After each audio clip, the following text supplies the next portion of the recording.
feels like I'm drowning in shallow water. As I lay at the edge of the incoming tide, I experience moments where the sun feels warm.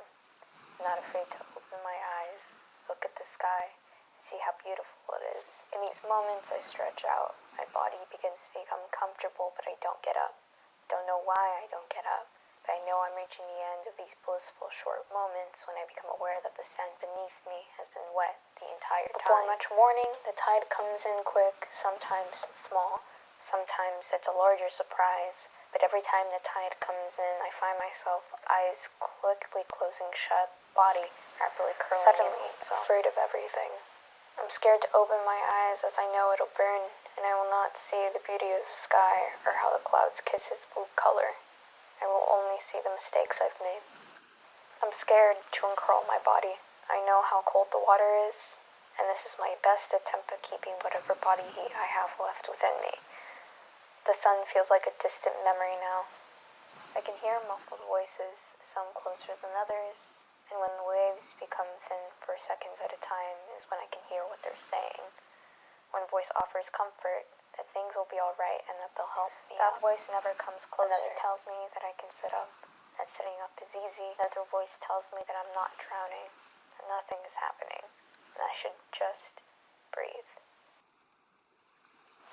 Sometimes when I'm drowning in shallow water, someone will come along, lay down in the water when the tide is coming in, wrap their arms around me and hold their breath.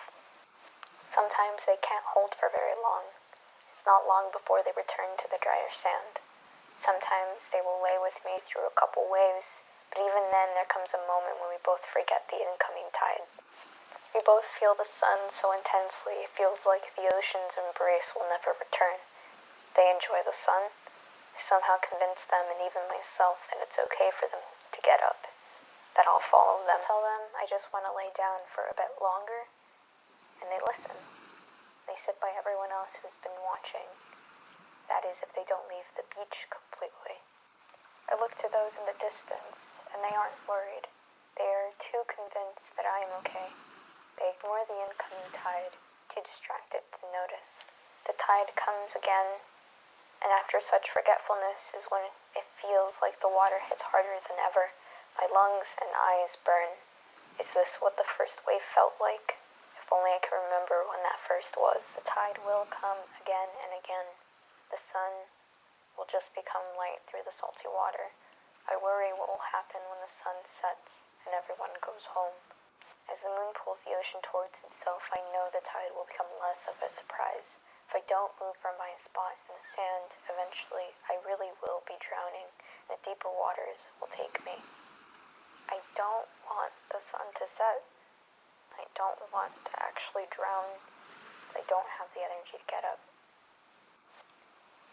So I will settle for drowning in the shallow water now and hope that the sun never sets.